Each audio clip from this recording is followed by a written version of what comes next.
Hi, Cheryl. Can you please send me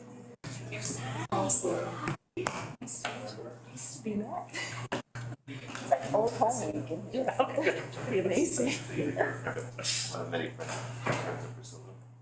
Hey, can you resend me the panelist link? Oh, yeah. Trying to fight for Okay. This is the panelist link, I just have to log on and then we can. Okay. That's all. Great.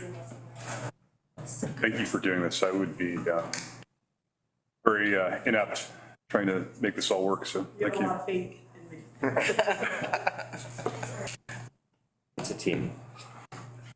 It's hard to believe, Christian. I'm sure you've got 3 screens in your office, right? I have a big monitor, but I'm very monitors? technically inept. I don't know how to make it work. I don't know how to fix anything. You just have YouTube videos all day. Exactly. Did you mean TikTok?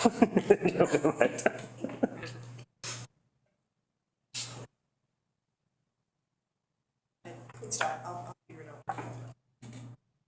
Just a reminder that this meeting is being recorded, and if there is members of the public that would join me at public comment, do so by entering your name in the chat. Great. Well, thanks. Good morning, everyone. My name is Christian Wester. I'm going to start the meeting by reading the EDI statement. The trustees of the Boston Public Library reaffirm our commitment to racial equity and to principles of diversity, equity, inclusion more broadly. The library is formally committed to becoming an anti-racist organization in response to systemic racism, inequity, and injustice prevalent in our society. We acknowledge also that the Boston Public Library Central Library stands on land that was once a water-based ecosystem, providing sustenance for the indigenous Massachusetts people, and is a place which has long served as a site of meeting and exchange among nations.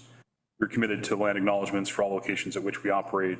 We reaffirm this commitment to set the context for planning deliberations. Public engagement will take place from the spirit of welcome and respect found in our motto, free to all. And with that, Pamela, would you mind helping with the roll call? I'm going to read your last name for efficiencies, this is present. Did you know if we have Mr. Soros connected via Zoom? Yep. Okay. Berman? Present. Brooks? Present. Cronin? Present. Rocket? Present. Dorsey? Present. Leonard? Here. Maxwell? Present. Ziki? Present. And Sorok. Mr. Sorok will be joining us via Zoom. He just is well ill and didn't want to get anyone sick, so. Appreciate that. Thank you.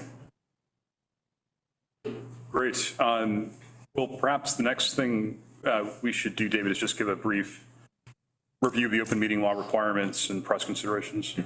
Apologies for doing this before we get to introduce ourselves and get to know each other, but we do have to set the official context. This body that is forming today is an official committee of the Board of Trustees, and so falls under the open meeting law regulations and the guidance for public meetings, which means any documents, certainly that are part of the body of work of this group, or are submitted to members of library staff or trustees, become part of the public record and are FOIable, i.e. subject to Freedom of Information Act requests by any member of the public. We are also acting as an extension of the trustees, and therefore all our deliberations are public.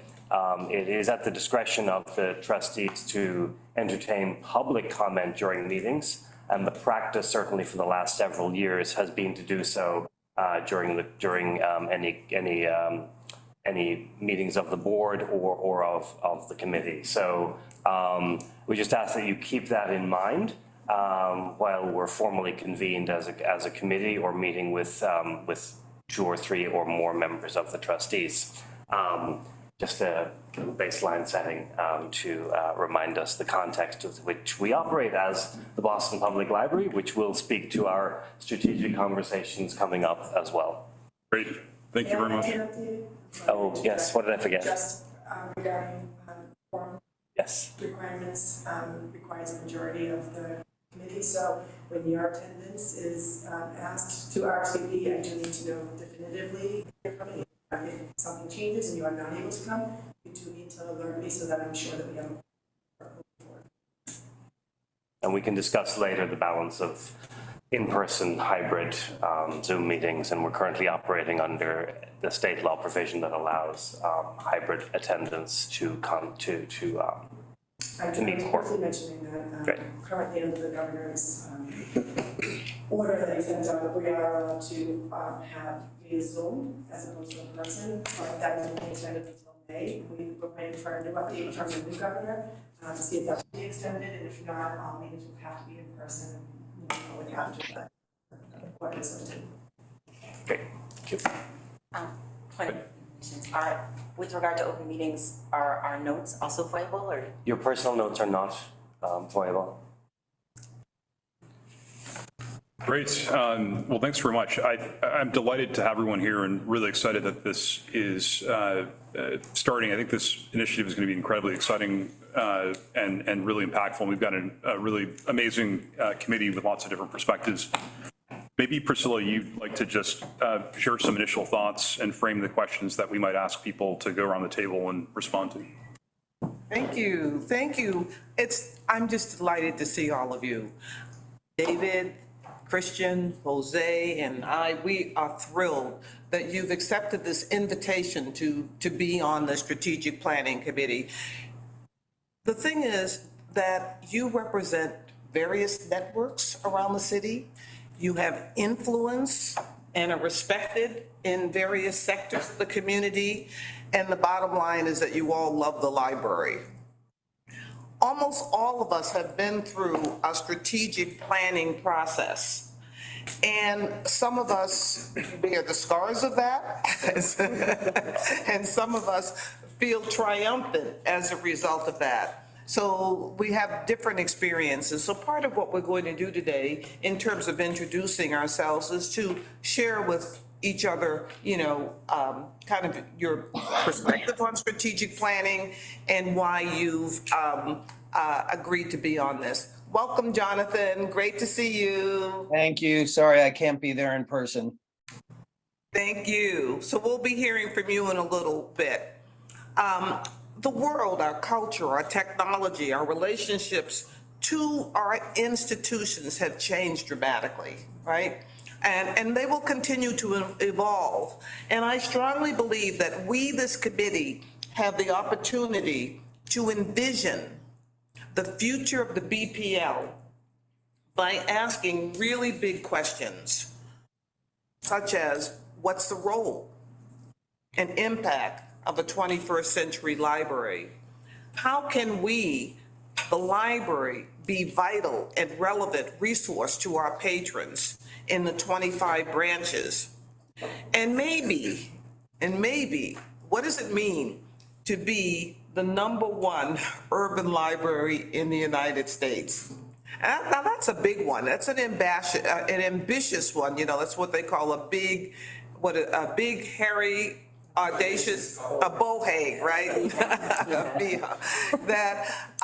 Because when I say that, what is it? What are the metrics? What does it mean? Who's the competition?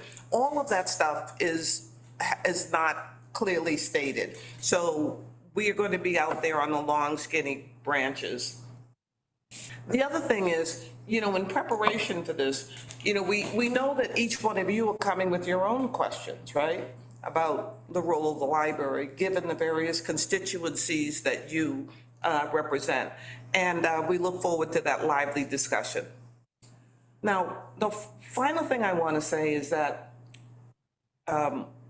some people wonder, if libraries are really irrelevant. Are they vital? Do people actually read books? And when you listen to David, you'll hear him talk about some of the statistics. I remember that when I was at Xerox, that everybody talked about that there would be no paper, right? The paper, books, everything was going away. And needless to say, that we would be in this digital environment. Well, places and spaces, community, getting together, we now certainly, as we transition from COVID, have even a greater need for that. It's what makes us human. And the libraries from the beginning and into the future remain trusted institutions, places where people could dream and inspire and come together. So welcome to the Strategic Planning Committee. Welcome to the deliberations. We want to hear from you. We look forward to this lively discussion and all of that. David, do you have anything to add and before we have people introduce themselves? I'm just really excited to have this opportunity to work with such an amazing group of people. Some of you I know well, some of you I don't know all that well yet. And, you know, I'm now in my, well, I can't do this without partially doing my introduction as well, but just in my 7th year here at the library, and the arc we've been on is entirely one of transformation, including some very, very specific initiatives that you may have seen reflected in the documents, but they themselves speak to a larger arc of transformation. And to have the opportunity to now shape what the next 10, 20, 30 years. Obviously, we have receding vision of what is in the future as we approach it, but the shaping the arc and the direction, the trajectory of this institution for the next generations is just an amazing opportunity. It's not a moment of crisis, it's a moment of opportunity, and that in itself is refreshing for me. Timing is everything. And I keep thanking Christian and Jose for stepping up to take this leadership on and to step into the role. When you get, I know that all of you don't know them, you will get to know them, and you're going to see why I'm thrilled, we're thrilled that they're going to be leading this effort. So do you want to start with the group introducing themselves, or what do you think? And there's 3 questions up there. Yeah, no, thank you very much, Priscilla and David. So the 3 questions that we ask people to think about as they make introductions is, what does the library mean to you? What do you think a strategic plan should be? And who else should be in the room, if anyone? So perhaps if I might put you on the spot, Carolyn, would you mind starting?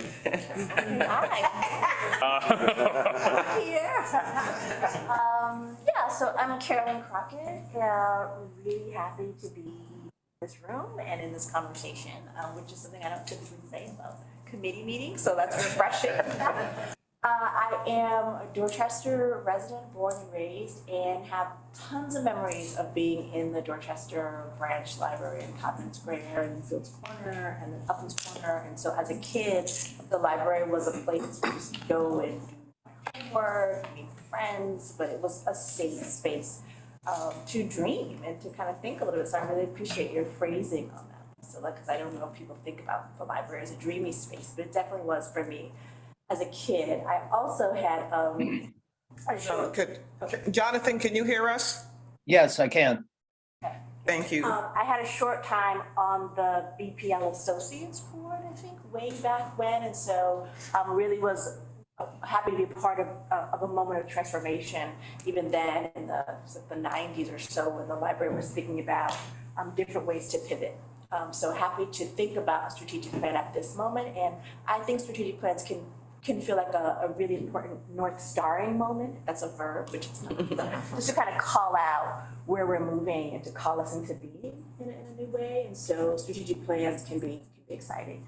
My other question, I'm a professor at MIT, I should say that. I am a professor of public policy, history, and urban planning.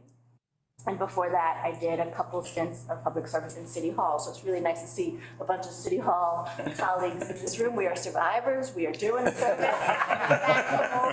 Supporting, right? So I was the Director of Economic Policy and Research for the city for a bit, and then I was the city's first chief of equity. So back for more, and really happy to be here. And you're Thank you. the #1 top workplace in the country. You're in the MIT just got the #1 workplace in the country. Is that right? Yeah, I just heard that on You're NPR. supposed to say that's right. Right. Yes, I am. Oh my gosh, I need to read the paper, but thank you. Just on NPR this morning. And we should add an author as well, so let's make sure we underscore that piece of your resume. Yeah, I did write this book about the fight, the successful fight we all had to stop I-95, and gave my first talk on that book in this room at that lecture. So it's all. There you go. Yeah, it was That's right. so thank you. Well, thank you very much. We're delighted to have you. Fran, would you mind going next? Sure.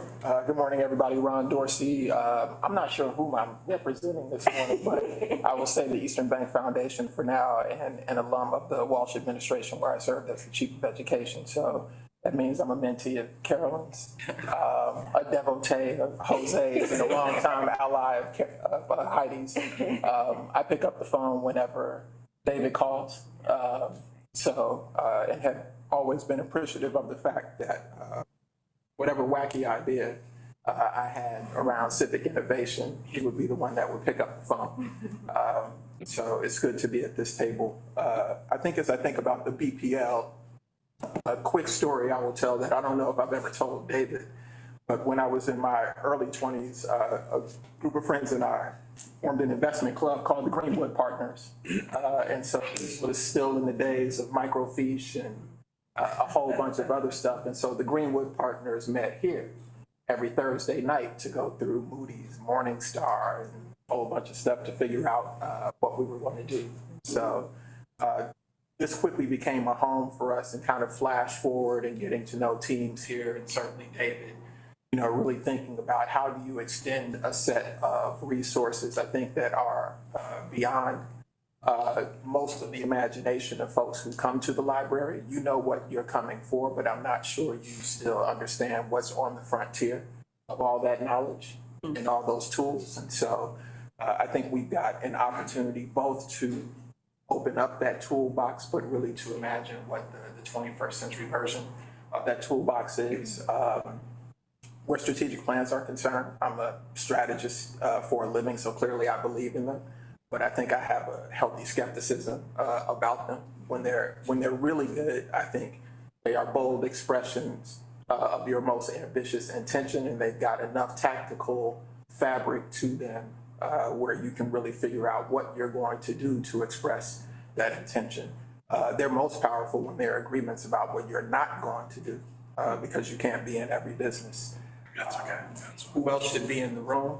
I think it depends on how big you want to make the room. The size of the room matters. You already have a very big room here. There are a number of voices and perspectives to bring to bear. The city is also a room for you, given the network of the branches. And so it's just a matter of whether our ambitions can meet the vastness of those voices and capture it in some authentic ways. Thank you very much, Ron. Cheryl? Yeah, good morning. I am Cheryl Cronin. I'm actually the CEO of the Boston Public Market. That's my day job, but I have been on the Board of Trustees of the library for about 5 years, appointed by Mayor Walsh. I live about 4 blocks from here and raised 3 children. So for me, the library, although I should go back a little bit, and as Joe and Christian and maybe others will appreciate, this is where I studied for the bar exam when I was. Me too, actually. Really? Yeah, like this was like 100 years ago. So, but luckily, the feeling of the library became much more pleasant when it became the place I would bring my kids every Sunday afternoon, many years. And, you know, really, literally, it saved my life as a mom, especially in the winter months in Boston. And when I went on the Board of Trustees, I came to appreciate that feeling and that connection to the Central Library was felt in communities all over Boston for branch libraries, and really came to understand, I think, through the trustee work more than I ever had before, the importance of supporting branch libraries and the importance of a library being a community center as a way, which I think is really important, and sort of was the article we all saw in the Times earlier this week was sort of really a theme of that. Interestingly, at the market, we're going through its strategic planning process as well. I love what Ron said about it, because I think a good strategic plan needs to be aspirational, needs to be not afraid to say no to certain things, and also needs to be executable by your management team. And I feel really strongly that we need to make sure of that. And David, I'm sure, will be a good reality check. And I think that's actually going to be really important because it needs to be a meaningful document. It needs to be a good roadmap for the team internally. And, you know, then obviously we'll be thinking about whether from that strategic plan, we want to turn it into a really great external document. But I definitely think it needs to be an important roadmap. In terms of who else should be in the room, this is a very large group, I think, to do an effective strategic planning process. So my own view is that there may be certain specialized topics that come up where we'd want to solicit some additional feedback. But generally and I know it's really hard to say, don't include anybody else, because that's not what I'm saying, but I think this needs to be a really meaningful effort. So I think if the room gets too big, that can be tough. So I think maybe for certain topics, we should consider whether there are additional voices we need, but otherwise, I think this is a good size. Thanks very much. Good morning, everyone. I'm Heidi Brooks, and I have lived in Boston for about 22 years. I moved here for school, like many people, and but I grew up going to libraries. I grew up in Arizona and South Carolina, so air conditioning was not a small part of it. But just loving to read and loving books, and the summer reading competitions and things like that were always very important to me as a child. And libraries have changed a lot since then. And we live in Jamaica Plain. My daughters, it was a big point of independence when they could walk to the library from the Curley School and hang out with their friends in a safe place and read and play on the computer. And there are the programming at the library, as you were saying, was a great kind of reason to go and get out of the house, and just such a variety of things you can learn.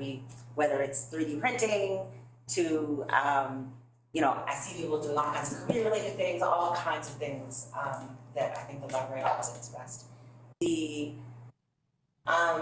I am what did we say? I used to be a management consultant, and so I think strategy is very important. I could not agree more with the idea that it is very much about things you say no to, as well as things that you say yes to, and execution is just critical. You can have a beautiful strategy that's not well executed. And so with all faith, but you want to make sure it's a usable document.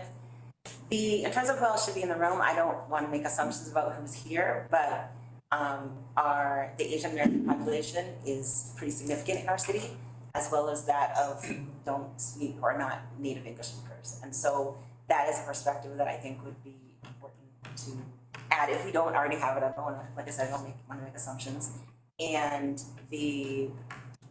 but I appreciate the idea that we're not all going to do everything, and so that is an opportunity for committees. And I'm excited to be involved. Thank you very much, Joe.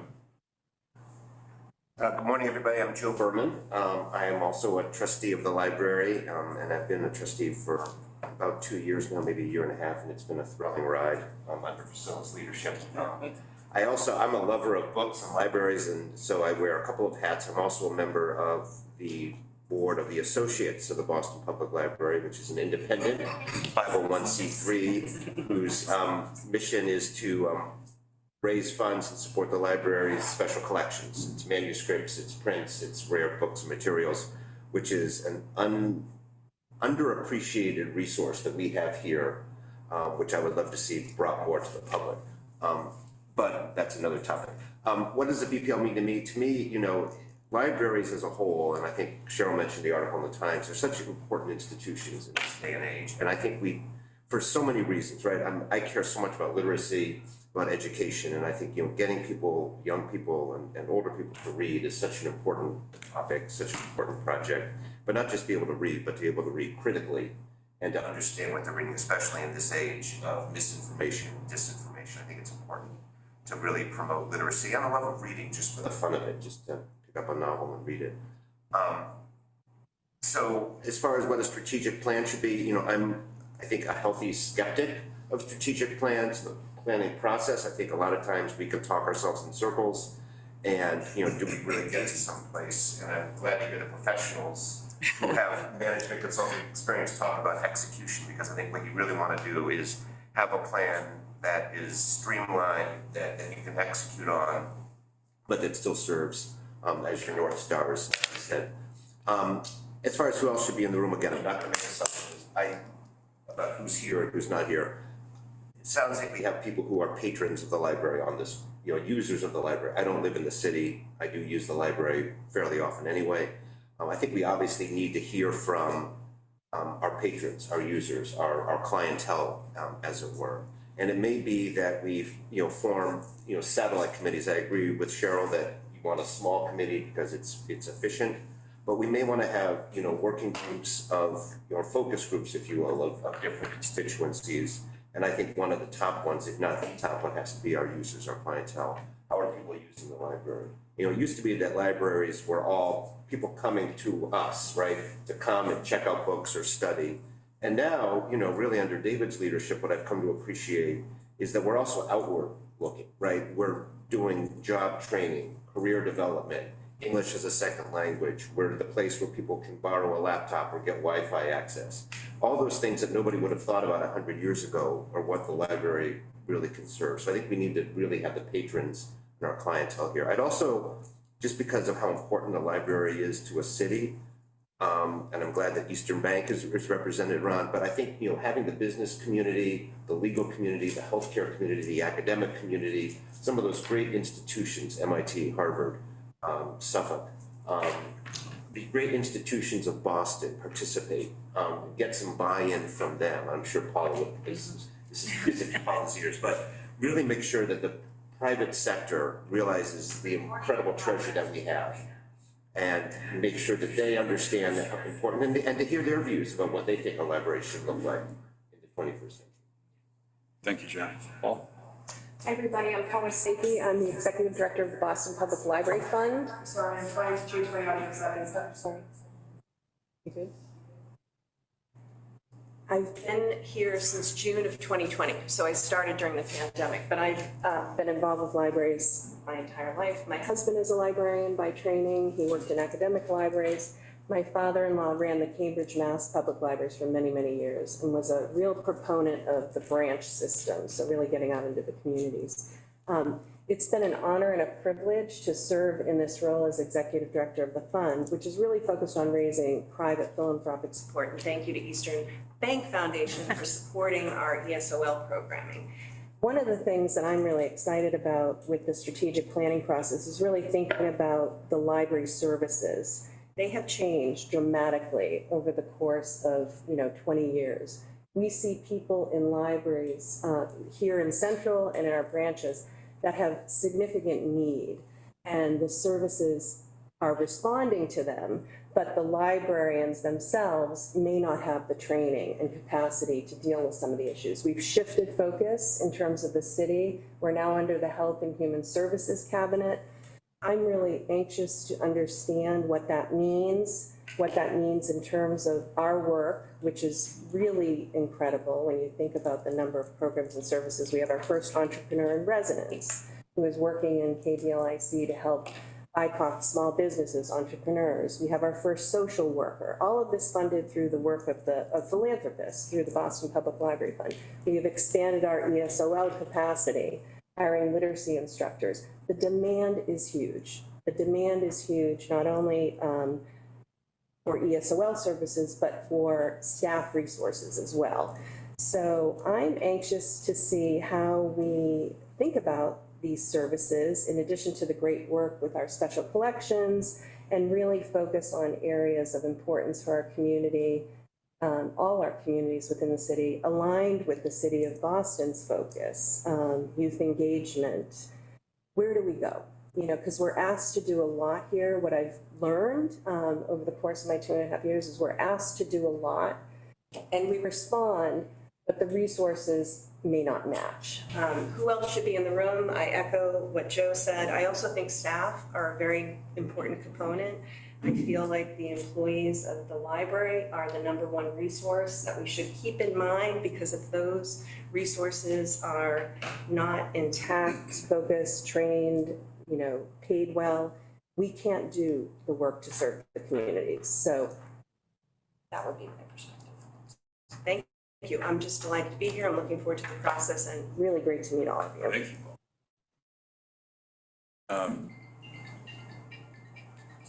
Want to give Jonathan? Sure. Jonathan, would you like to go next? Jonathan, would you like to go? You're muted. Okay, can you hear me now? Yes. Yes. Sorry about that. And I apologize for not being there in person. I've had the bad luck of catching COVID.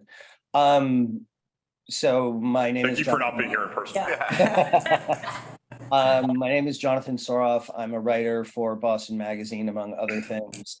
So just being a writer should give some idea of what libraries in general mean to me. I'm definitely one of the lucky ones because I have always thought of the Boston Public Library as a repository for treasures, whether it be the special collections or, John Singer Sargent's murals or Daniel Chester French's sculpture. To me, it's a literal work of art. And it wasn't until I started, I interviewed David for Boston Magazine last year, and that really broadened my understanding of what the library does in terms of outreach to people who are experiencing homelessness or need, help securing a job. All these outreach programs, which I had no idea the library was involved with. You hear all the time, especially with writers, how a library, especially in a small town, is a lifeline for them. And I think that we're a city and we don't necessarily realize that the library is a lifeline for a lot of people that you might not notice.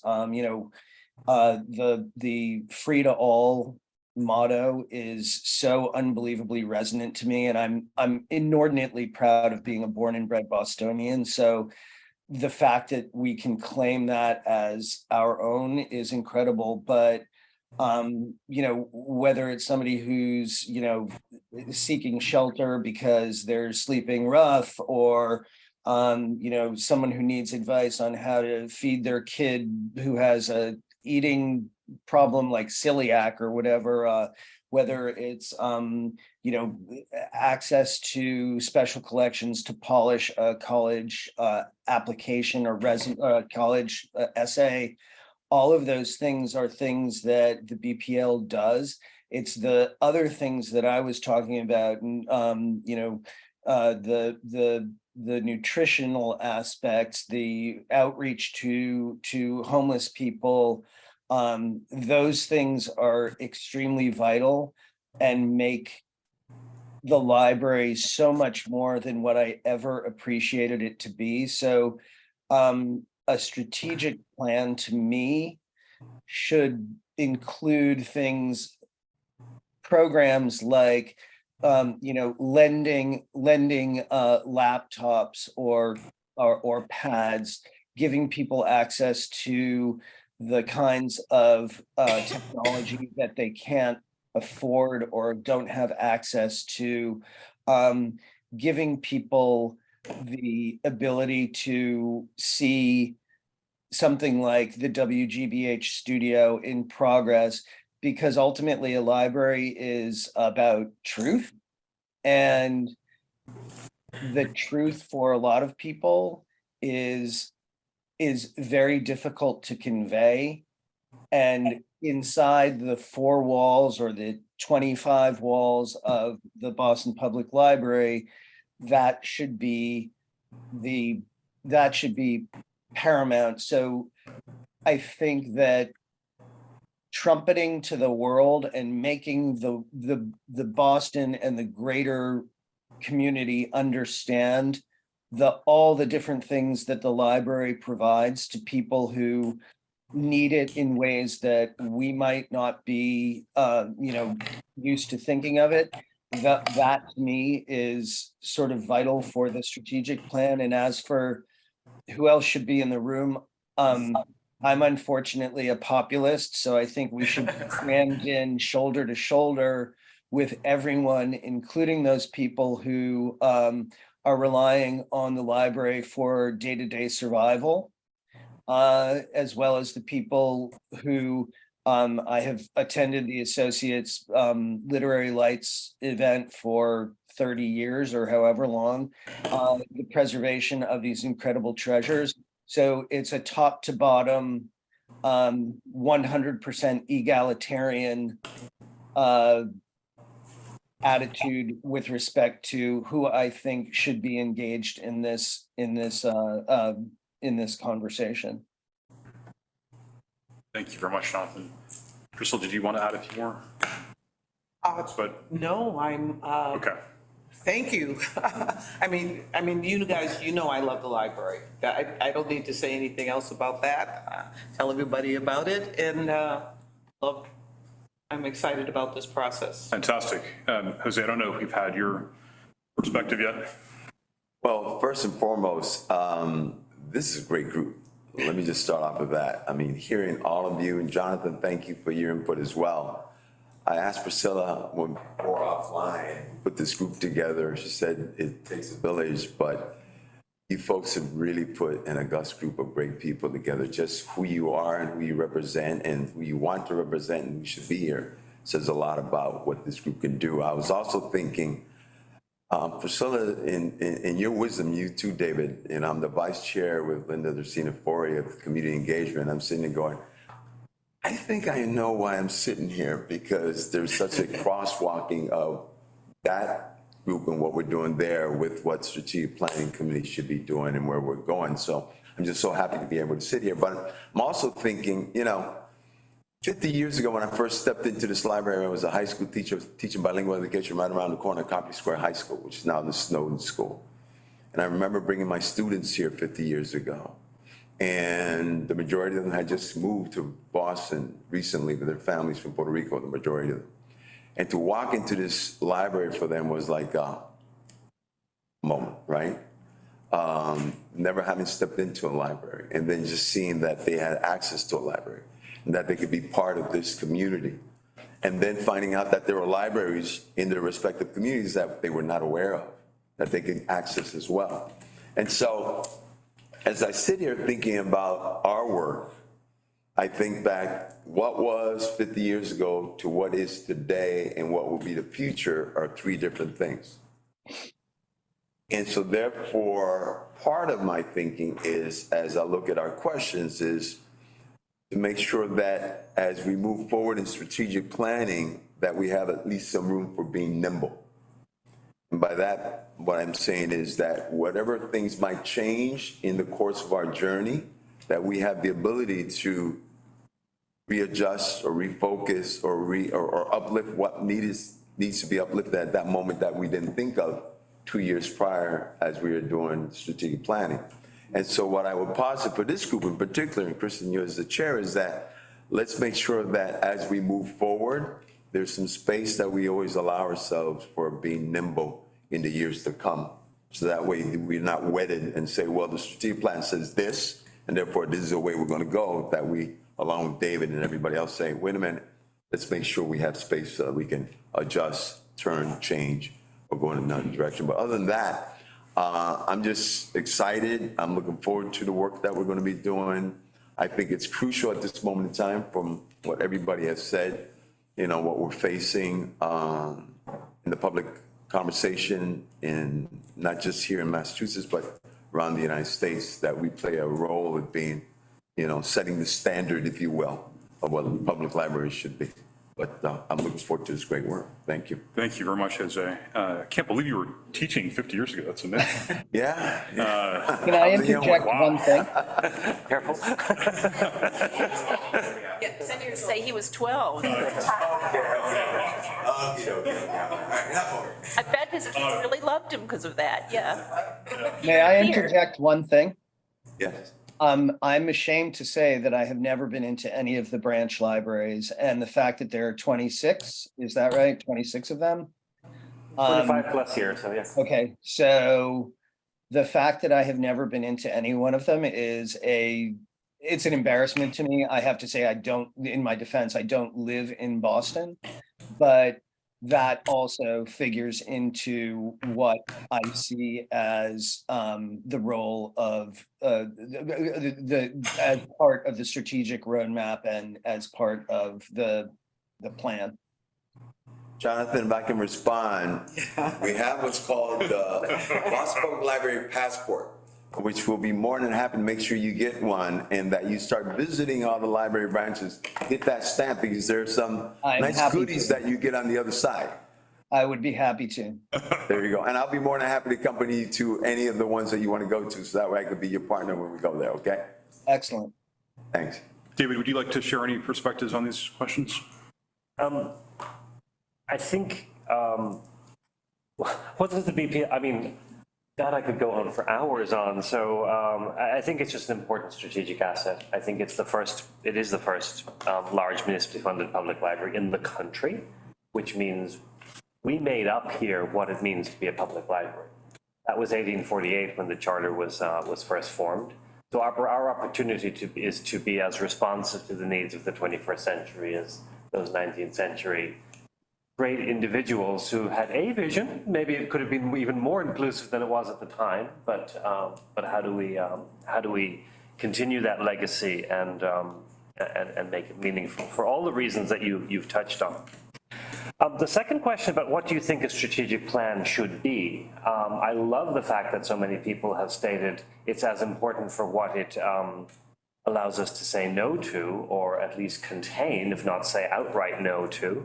I think one of the failures of the Compass Plan was that it did not do that. It basically did not give us a reason to be able to say no to specific things.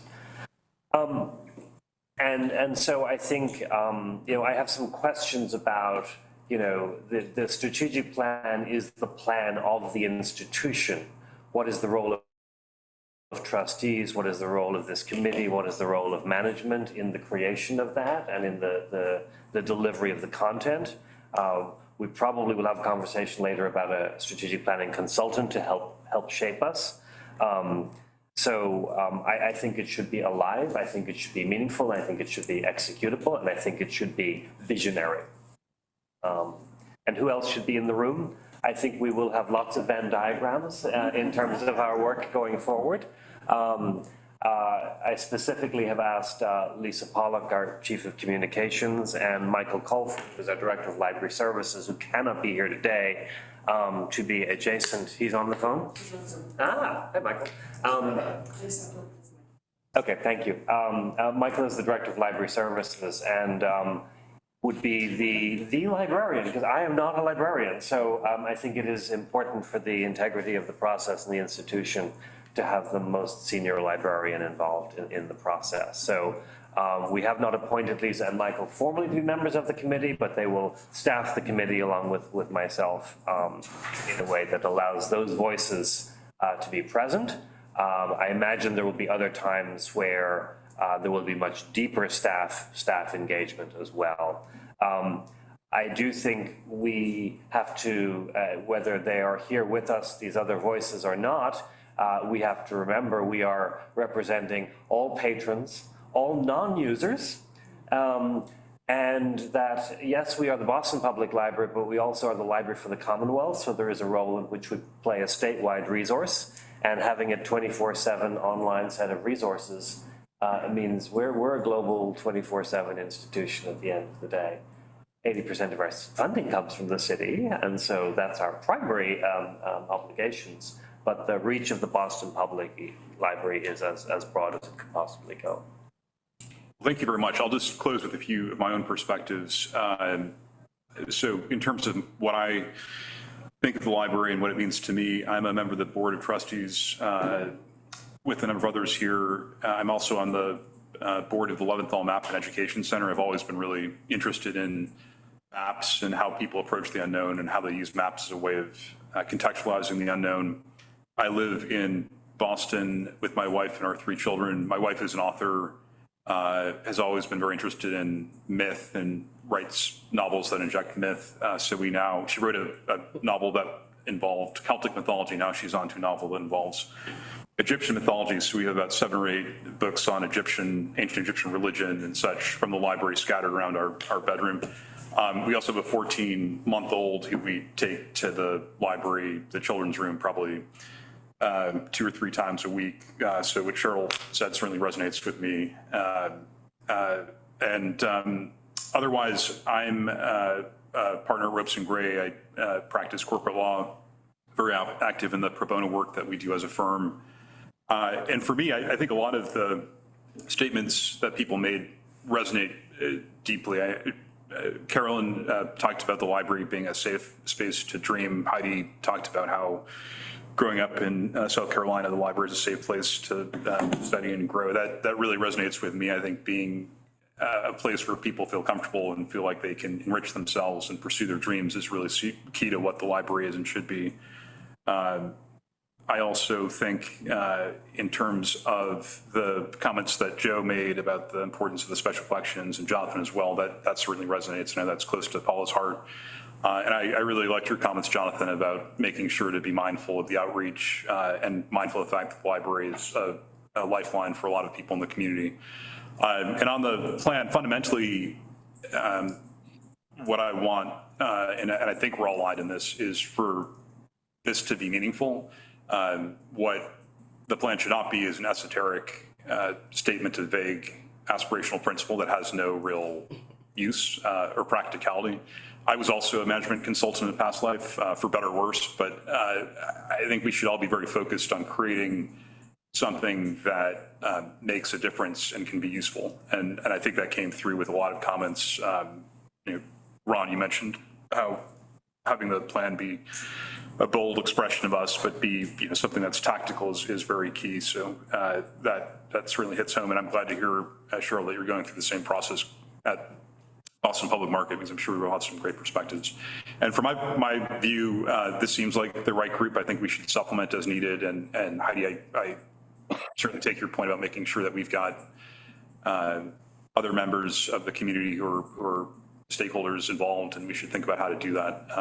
But fundamentally, I'm just delighted that you're all here. I know we've gone a little bit over, but I think it was important that we all share our perspectives and hear from each other what's most important. And did anybody have anything else that they wanted to add before we move on? That's resonating with you? Great. Well, I think we can go fairly quickly through the next item, which is setting the scope of this committee's work. I thought, David, to level set, it might be helpful to talk about how we think about public library philosophy at a very high level, and then give people a sense of what was done in the past in terms of the strategic plan and the strategic roadmap. Yep. Thank you, Christian. So I think, library science is one of the social sciences as a formal discipline. And so, I think there is a body of work to look at and reference in terms of the profession that we are adjacent to or part of that stems from that. However, I think within that sphere, and I am pursuing a degree in that subject, so from my studies, there is not a lot of specific guidance to tell us what a public library is, should be, could be, does. The elements are there. And so you'll see reference in the agenda to what we have been considering 4 pillars of public library work as a way to try and gather together the core elements. Before we get to the compass, plan, whoever put that up. So, but the agenda would be great to just go back to see this. Thank you. So the first is reading and literacy. The assets are the books, whether they are print or digital, and the work that we do is work of literacy. The second pillar relates to space, place, community gathering. So we've talked about the Central Library, we've talked about 25 branches. Those are both assets and part of our mission, our identity. That's who we are. We're not just the books, we're not just the buildings, but we are essentially both of those. The third is the work of the staff more explicitly, the programs we offer, the services we offer. We would always have thought about librarianship in years past as being about reference and research primarily.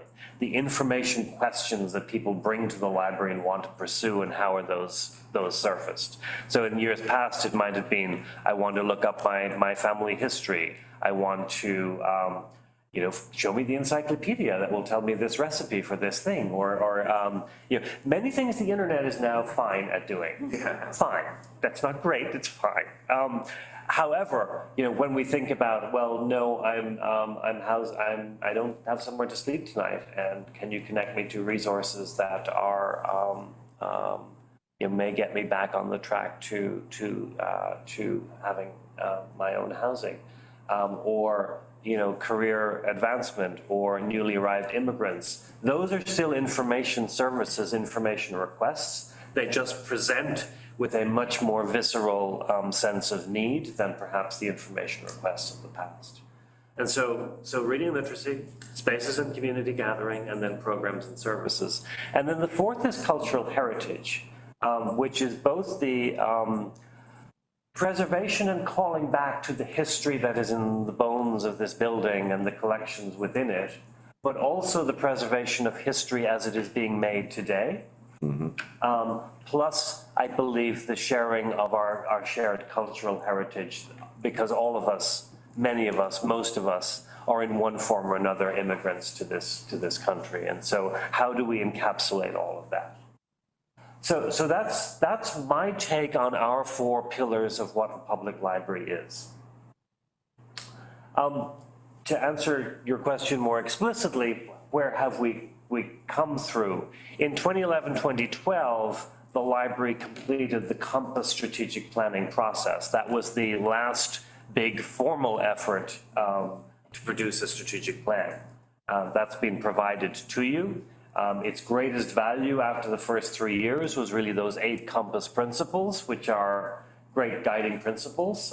It plays off the BAP theme pretty strongly. So, I think it was a very involved community process, a lot of community meetings, and an award-winning document at the end of the day. And I just wanted to add to that is that in addition to that, Compass was, remember, Mayor Walsh had the 2030 plan. Remember that? And in that, there was very detailed description. There was a PTSD reaction. You remember it well, right? But, in it, it talked about the central role of the libraries and the neighborhoods, right? So I kind of see those 2 documents as, they're bookends, which talked about the identity of the neighborhood libraries, the mission of the neighborhood libraries, and all of that. And I think it's also worth knowing that part of that work was done during one of the worst budget crises that the city faced in recent decades. And so that colored and shaped some of the community input during that process. I'm sorry, that process being the 2011, it was really the 2008, 2009 events and what that caused in terms of civic resources. The net of which at one point in time, there was a proposal on the table to close between 4 and 11 branches throughout the city of Boston. I don't want to dwell on that, but I don't want to lose it as straight. Good perspective. And then we, as a leadership team, 2018, 2019, realized, well, we're not ready to do a strategic plan. We need something to govern our work for the next 5 years, and basically created this bridge document of a strategic roadmap, which runs 2019 to 2024. So our mission, should you choose to accept it, is to deliver a document or a process collaboratively that will take us from 2024 forward, loosely. Both the Compass strategic plan and the strategic roadmap are used today in terms of initiatives that we have, but this is not, I don't see it as the view of this committee to review those from the point of view of progress or activity. You might want to think about them in terms of their usefulness or their framing, and certainly we don't want to lose any key content that speaks to the future as much as those moments. But that's really there. And then there's a final point that we included, which is the concept that this is one library. It may have 25 branches, it may have 23 million objects in the collection, it may see 5 million visitors on a good year, but it is one library. There's uniqueness across many aspects of our reality, and so we want to try and continue that nuanced sense of one library, which does not turn us into a cookie cutter experience of the retail space, but rather still preserves the uniqueness of every neighborhood, branch, community set of interests. Thank you very much, David.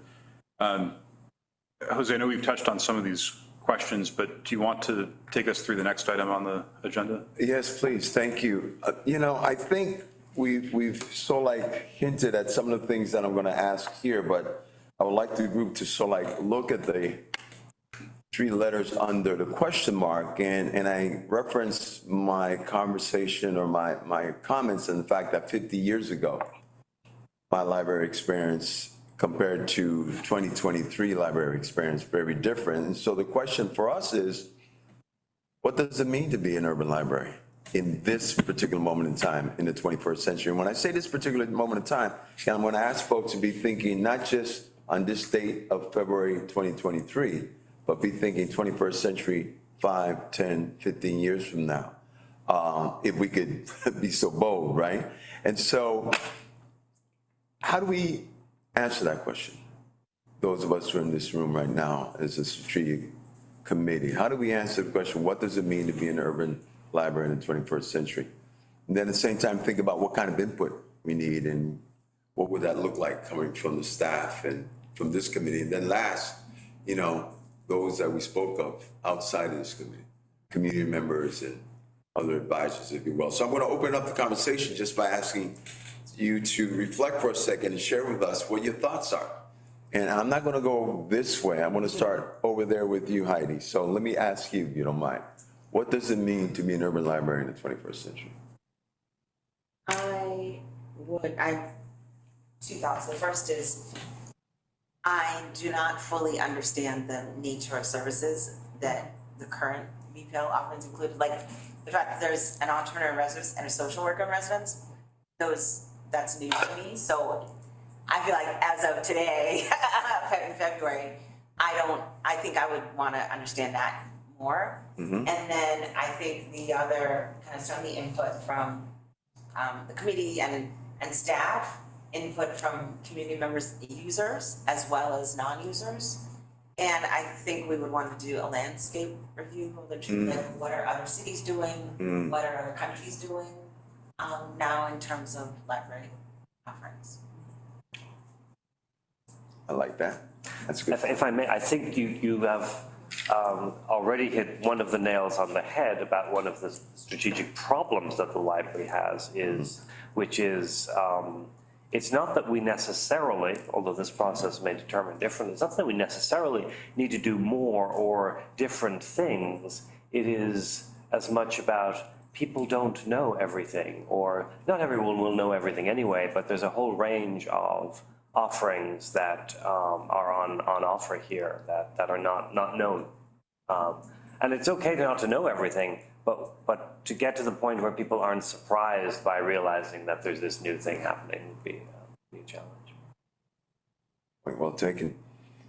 Cheryl, can I ask you? First of all, I really liked that the question is, what is an urban library? Because I do think, and again, this is coming a little bit from what I'm doing in my day job, I think we need to have a very realistic perspective about what the BPL can do and can be. In the process we're going through, and I'll just share this because I think it's an interesting way to think about it. When we're thinking about all of our initiatives, and I've basically decided that analyzing every initiative in the context of does it advance one of 2 things? Frankly, does it advance revenue for us, or does it advance our mission? Now, will we sprinkle in some things around that? Yes. But I really think our bigger problem is going to end up being, what do we kind of the frame and what is on the outside of the frame for us, and figuring out what we're comfortable saying the library, a good urban library can't do in some ways. And I just wonder, and I think that should require in some ways both a look outside at what other libraries are doing well and what we're doing as an urban library maybe not so well, and what are the reasons that it's going not so well, and are we better off strengthening things we're doing, number one. And number two, obviously, I think messaging and educating our community about what we are and who we are seems like it's a really, to everybody's point, needs to be a big priority for us. In an urban environment where frankly people are overloaded with information, and kids and teenagers in particular are. John? I think if you were to ask the average person to draw a picture of a library, or what a library means to them, they would draw, if they could, and I couldn't, a shelf with books on it, right? That's what we all think about when we think of a library, where we go in, kind of what I said earlier, we go in, look, we want a book to read for pleasure or for work or for school, we pull it off the shelf, we take it. And at its core mission, that's still what a library is, whether it's urban, rural, suburban. It's a place where you go to get knowledge, to get information. And I don't think we should lose track of that. Obviously, the way we access that information has changed, right? We don't need to go to the library anymore, right? I can sit here and download a book for free from the library off of my iPad or my laptop. But I don't think we should lose sight of what, the library does that is unique to it, unlike all the other municipal services that we have. And I like your point, Cheryl, about an urban library, right? Because an urban library may be very different than, a suburban library out in the suburbs where I live, or a rural library. But I do think we need to keep in mind that this is where people go to get information, and it's changed, right? I mean, how you access that information in the 21st century is different than the 20th century, different than 1848. But at its core, we are a place where people come to learn, to get knowledge, to access information. And I think that's really important. Jonathan? Yes. I'm going to play devil's advocate and say that the 21st century is sort of irrelevant. I think libraries, there's a through story. And it's not accidental that in a lot of sci-fi stories or epics, libraries play a very central role because they're where the characters go for a key to something or the solution to some central puzzle. And I think that continues to be true. And whether you look at it as, a place of knowledge, a place of different perspectives, a place of facts, a place of a repository for knowledge, what it is to me, what a library means, whether it's the 21st century or 1848, is it's a key to something. Love that. You must have watched Canterbury Road this past week or something like that. You must have been binging and just check that out. No, but there are plenty of others. There are. Thank you. Ron, please. Sure, my list is really long. That's all right. Yeah, We'll take it. Try to tick through it. No, go, please. Take your time. First of all, libraries are networked organizations. And so I think libraries are organizations that are now trying to figure out what does that mean in the library sense. One historical answer to what a networked organization is for libraries was book circulation. How do you use many nodes to move information around space? It wasn't the only answer, but I think one of the most concrete answers around what it meant to be a networked organization. And so part of the challenge for us is to continue figuring out what's the advantage of the network, but how do we also compensate for some of the inefficiencies of the diffusion of networks, and what kind of network? I mean, there are hub and spokes and a whole bunch of other things, but what's the form that needs to be taken to optimize that we can be in many places at once? I think libraries are also a container for civic technology as well. So, and as much as we've got to answer civic questions, and as much as we've got to design civic solutions, libraries kind of have the toolbox it may require more intentionality to say, we are that, to imagine what else needs to be in that box and how we need to organize talent and capability to really serve as more of a civic design space, as it were. I Can think. you give an example, please, what the, so as an example of a civic technology? Yeah, so, I mean, I think especially in a divided culture on almost any political issue, one, there is a curatorial power that libraries increasingly have to frame the conversation. So I can remember many conversations I've been in the auditorium of this building where the library has said, we're going to present a set of civic dialogues, but there's also a way for the library to point you to additional resources to further fuel your knowledge, but also to bring us back together to answer the so what question. Now we're smarter about this. So what? What are we going to design with one another to figure it out? And it's been mostly a neutral space for sectors, communities that might not always come together to answer big questions. You referenced Imagine Boston 2030.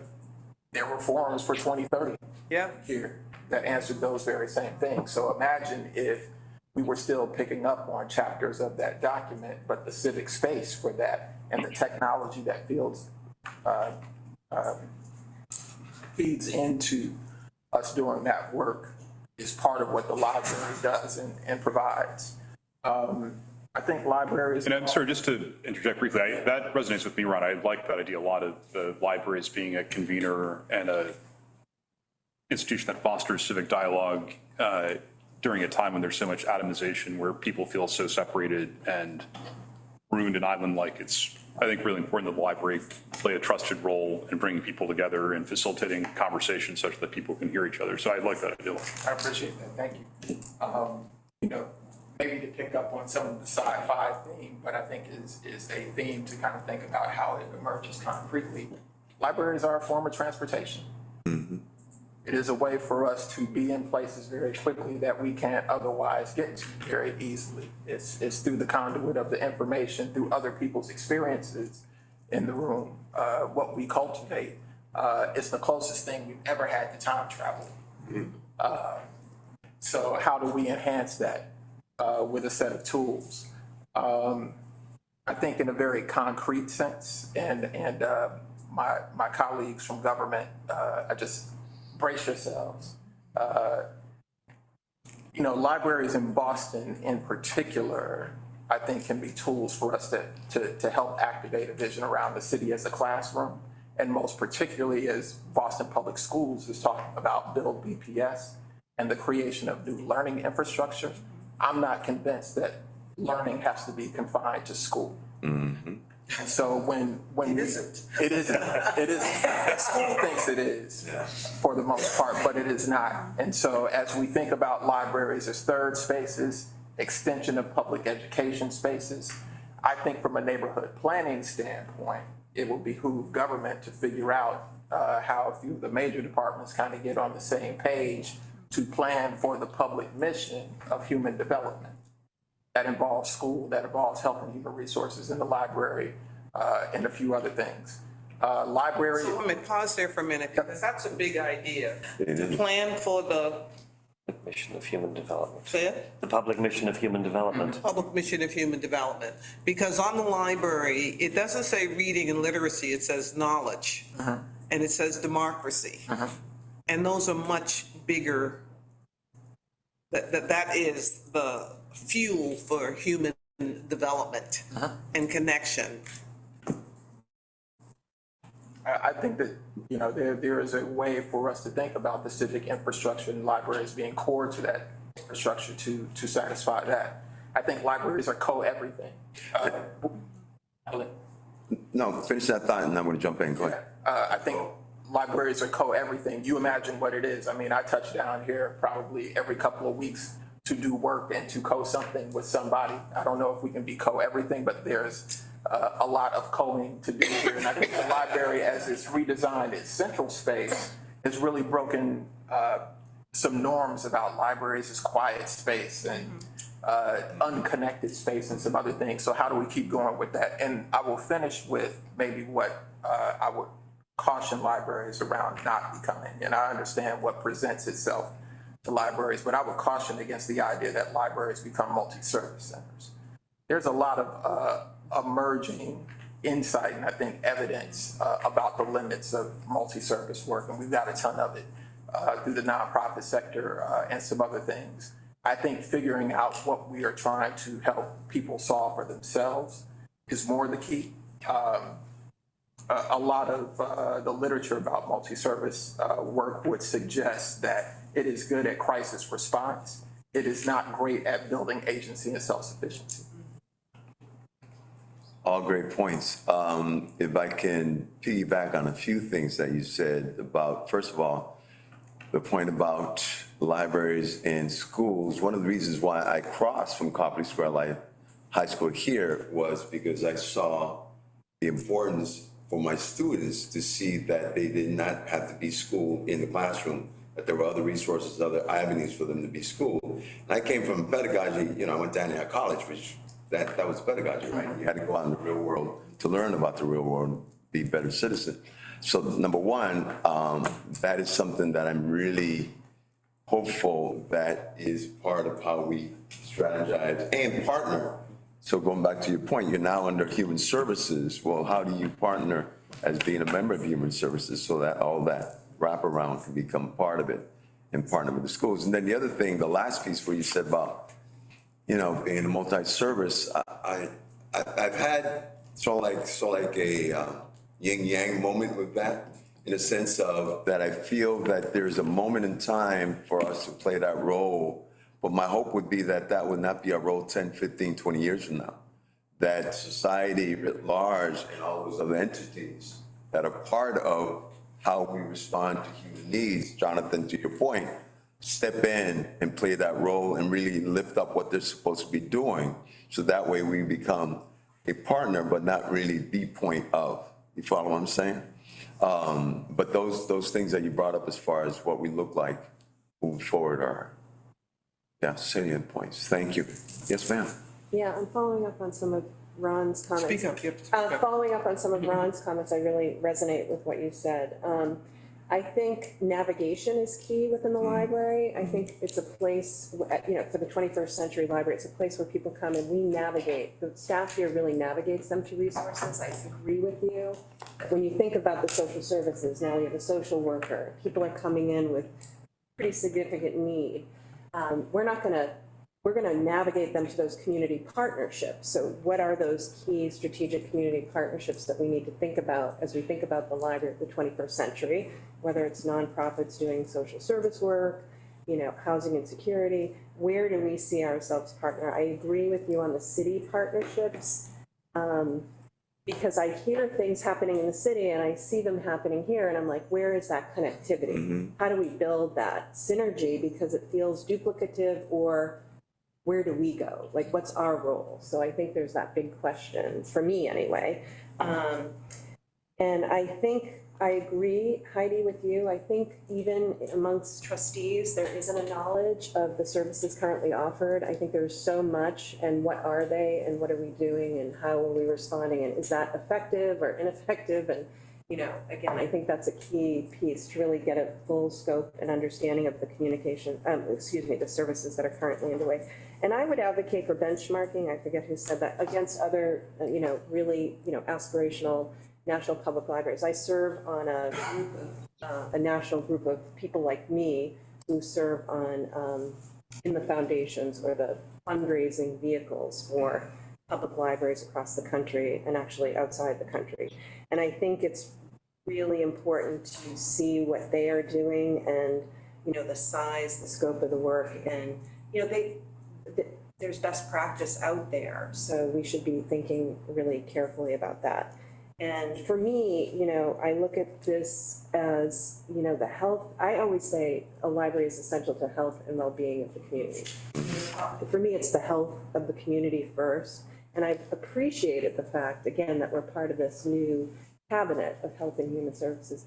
What does that mean? I'm always interested. So that city partnership, again, where do we see that going? So I don't know if I answered the how do we help answer this question, but I think it is about community partnerships, city partnerships, the navigation role versus the direct service role, staying connected to our mission, and looking at what others do and what they're doing successfully and how they're staffed and resourced, I think is really important. And for me, it's all about identifying those areas which are additive, where philanthropic and private investment can make a significant difference in what we do. Thank you. Karen, I'm going to go to you, but I want to make clear, it's human services, it's no longer health and human services. They've been Is separate. it just human services? Thank you for that. Health is under the Boston Public Health Commission now, Okay, and it's just- Human Services is many of the patron, client-facing, resident-facing direct service. And of course, arts and culture. Yes. Although we didn't stop being an arts and culture organization, just, moved to the org charge, so. Yeah, I've always talked about us as living at this intersection, from a sector point of view of arts and culture, education, meaning lifelong learning, and then this third sphere of human service, civic engagement. Carolyn? No, thanks. So I think I've been sitting here really appreciating the conversation and the reflections, absolutely pushing so many envelopes on what it means as an organizational container.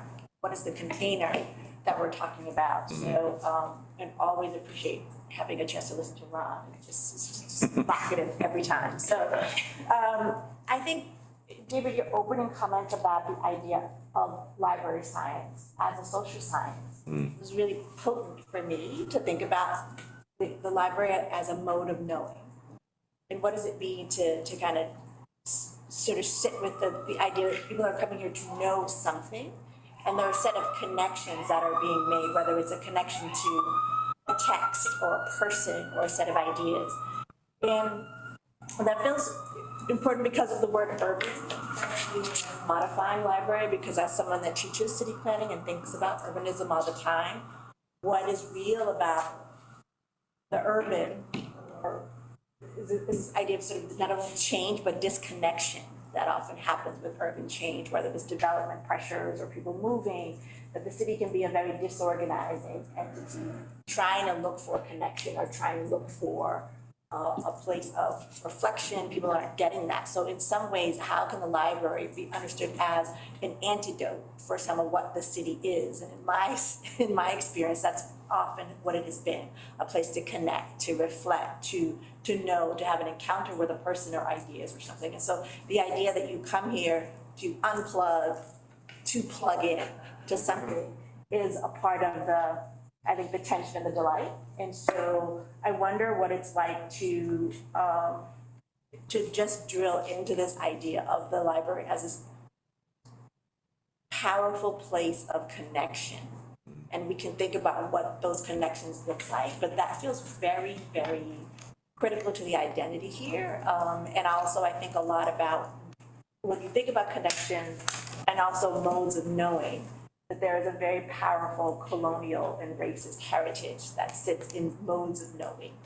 And that the library has taken such a powerful stance of being an anti-racist, anti-colonial entity. And so that is another way of understanding this 21st century, this 22nd century life that this institution is pivoting into. And for me, I think a lot of that was really underscored particularly during the early days of the pandemic, and the ways that BPL, under David's tremendous leadership, was really pivoting into thinking about what are the needs of the community in this moment, from thinking about the safety of the environment to thinking about this bold commitment to anti-racist practice, anti-racist policies, again, doubling down on anti-colonialism at large, but also from even Wi-Fi and the connectivity and the work to make sure that there were these hot spots outside of the library in the city and in the community so people could plug in literally. Very powerful way of understanding the resource, the uniqueness, and making that, allowing that to be in service to the public, in service to connectivity quite literally across the city. So for me, these kinds of observations are very instructive in terms of the core mission, the core identity, the core strength that we would be well served to, I think, lean into, to sit with, and to also use that as a way to guide how, for me, this point around connectivity, to modes of knowing, to ways of connecting to people, can really guide residents, parents, young people, visitors to understanding the type of institution this is. It's much more than books. It is much more than microfiche. Well, I would still love microfiche. We still have microphones. Okay, I do too, but it is really a very bold way to connect, to encounter, to explore, to know, in a way that, dare I say, has some liberatory function. And can we embrace that aspect of it even more boldly, because we've already started to step into that lane. And I want to add to what you just said, to know and to be. And to be, because that gets to the agency, that gets to who people are, that they don't even know that they have that capacity until their perspective is enlarged, envisioned by being in a place like this, by being in the People's Palace. And I know that we're getting up to our timeline. In the Community Engagement Committee, one of the things that people talked about was the fact that, you know, we have our BPL card, right, our library card. Maybe we should make certain that everybody has a library card. And someone in the committee said, Pam Waterman said, it's really not a card, it's a key. And so, you know, I'm a big sci-fi fan as well. It's a key to a portal, to a space, to a place. Which is much bigger. The other piece that I wanted to share with you that I didn't is that when I joined the board, one of the things that I talked with David and with Marty about was that I really see this as the public, this is Plato's Commons. Right, this is public commons. That's the space and place and capacity and meaning. And that's something that is, has no time associated with it. And as I see people in the future, there is this place where people come to be known, to be seen, to be connected to each other. That's never gonna go away. And then people's capacity to acquire knowledge is going to occur in different ways. And somehow that's a big thing that I can't take any further than that. But that's what I see as part of our thinking about this, is that people and how we learn, how we think, and how we acquire knowledge and how we know what's true, right? What the truth is a big challenge, and the libraries have a role in that. We have a role that we could have in our mission. Yeah, and I appreciate that, Priscilla, because I think it also represents a deep observation from the BPL itself on what those kinds of connections mean and look like. Because I'm thinking very much about kind of, I don't know, almost 30 years ago on the Associates Board, where there was so much concern about the rise of what would be the Kindle, or the idea that you can. Yes, right. What's this thing gonna be, and are we gonna be relevant? And then honestly, at that time too, lots of conversations about the function of the library itself, because we were really concerned about our operating budget, the bottom line, how was the library making money? It was just absolutely the wedding event explosion thing was happening here, and a lot of crisis about, well, is this just a venue for beautiful weddings in the city? Or is it a place for, what is actually the function? And so this thing about the connections with people, and again, for me, what I saw happen here during the early days of COVID was very instructive about the people's hunger for a place to connect, to be, and how precious that is, and it's not just an add-on feature, but to know that that's core in some ways, and the library can do it like no one else. Well, this is, I'm sorry, Maybe we're going to do the same thing I was. Yeah, I think this has been an incredibly rich discussion. I want to be mindful of the time, and I want to conclude on time. So just to highlight some of the other topics for discussion, it seemed to us that it would be natural to retain one or more outside advisors, consultants who could help guide this process.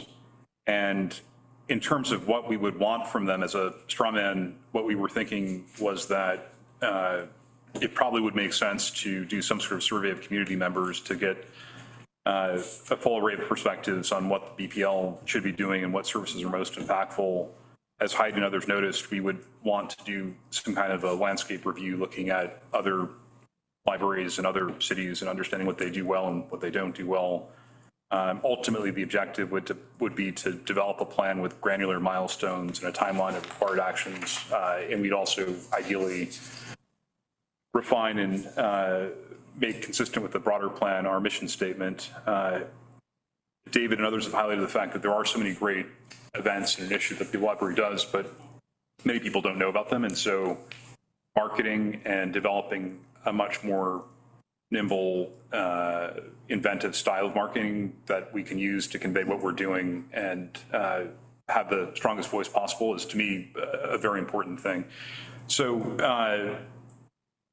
I think the next step is for us to develop an RFP and then go out to potential consultants with that. And if the committee is amenable, perhaps Priscilla, David, Jose and I could come up with something to test with the group based on all the great input that we've gotten, and then we can share it and people can react to it.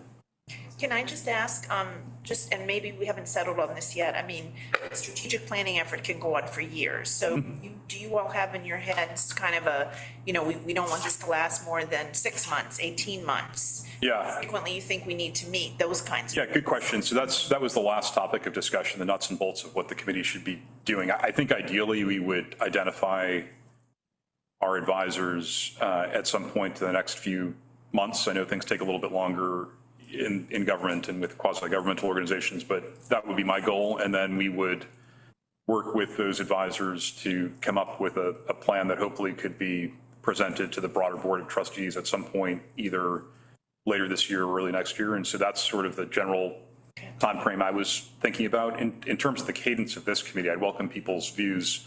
I personally found this discussion really rich, and I'm involved in lots of other organizations. I think it's fairly rare, honestly, for people to provide such varied perspectives and listen to each other. And I'm getting a lot out of these discussions. I think if we could meet, once a month or once every month, something like that, that would be great if people are up for it.